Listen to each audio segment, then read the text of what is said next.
Dobar dan, dobrodošli u recepturu. Svi znamo da je užitak jesti dobre kolače, a uz današnji recept on je čak trostruki. Tako se naime zove popularni i jako fini kremasti kolač koji ću spremiti, a koji se sastoji od 3 glavna i iznimno ukusna sloja. Beze biskvit od bjelanjaka i oraha zajedno s kremama od vanilije i čokolade čini osnovu ove odlične slastice, a tu je i sloj od keksa kao i kakao koji sam koristila za završnu dekoraciju. Evo kako sam napravila ovaj trostruki užitak. Za biskvit trebamo bjelanjke, šećer, oštro brašno, mljevene orahe, krušne mrvice, prašak za pecivo i ulje. Kremu ću izraditi od žumanjaka, šećera, mlijeka, praška za puding s okusom vanilije, gustina i maslaca. Od ostalih sastojaka trebamo petit kekse s maslacem, čokoladu za kuhanje, te mlijeko za namakanje keksa, kao i kakao za posipanje gotovog kolača. Krećemo s izradom biskvita. Za početak bjelanjke ću umutiti u čvrsti snijeg.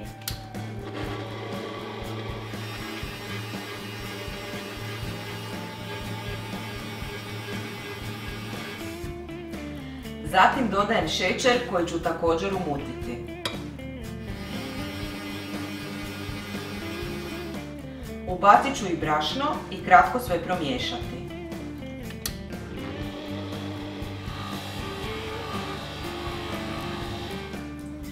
I sada u ovu sjajnu smjesu dodajem orahe. Ima ih dosta i oni će dati glavni ton našem biskvitu. Sve ću dobro izmiješati i ujednačiti smjesu.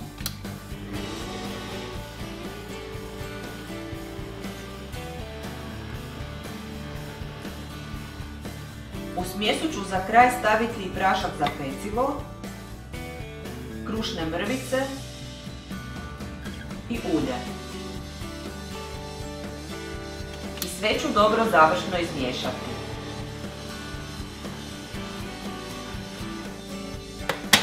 Biskvit je spreman. Namastit ću kalup s maslacem. Ovaj je veličine 36 x 20 cm. Pobrašnit ću ga i sve rasporediti iznad sudopera. Ubacit ću smjesu za biskvit. Dosta je gusta pa je treba rasporediti. Navučit ću je do rubova i sve još malo zagladiti da biskvit bude što ravniji. Spreman je za pećnicu.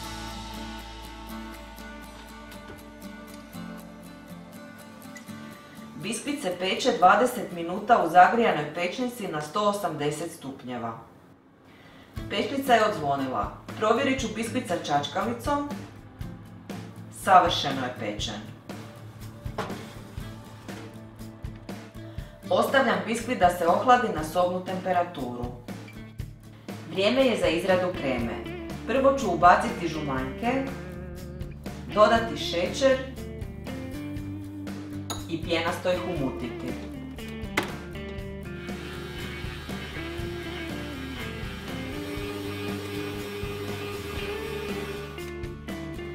Dodajem prašak za puding i gustin. Nastavljamo s miješanjem.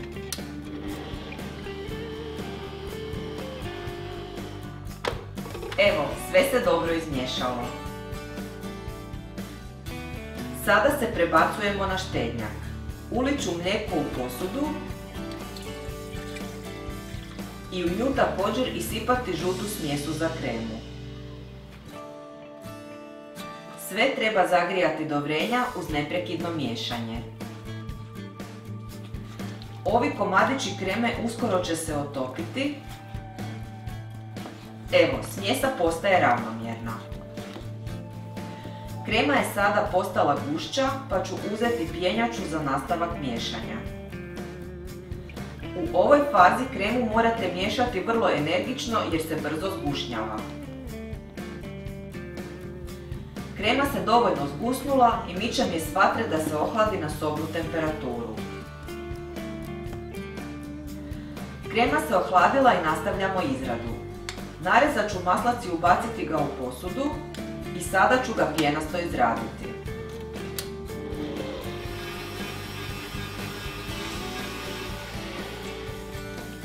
U izrađeni maslac dodat ću kremu dio po dio i nastavljam s miješanjem.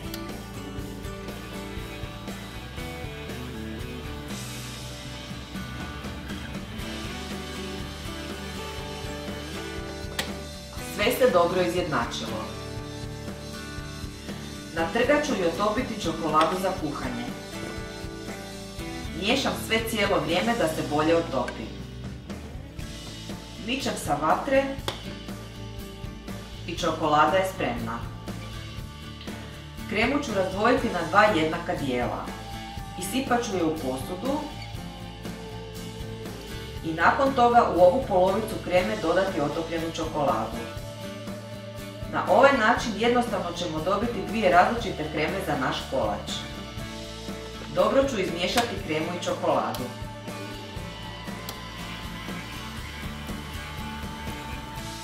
Otresti ću još kremu s metlice i sve je spremno za slaganje kolača.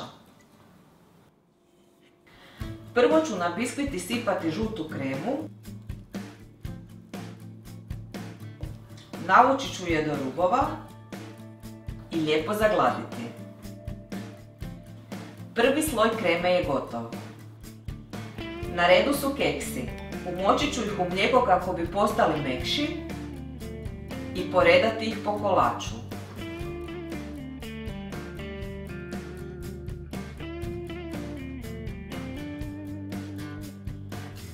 Ako vam ostanu nepokriveni dijelovi, odrežite kekse na potrebnu veličinu i ubacite ih da pokrijete praznine. Na redu je krema od čokolade i nju ću lijepo oblikovati.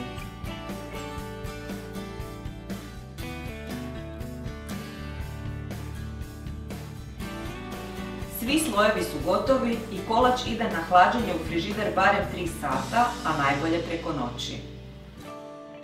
Kolač se ohladio i još mi samo preostaje da ga bogato posipam s kakaom u prahu. Evo ga, sve je spremno za posluživanje. Sada ćemo vidjeti je li kolač opravdao svoje ime.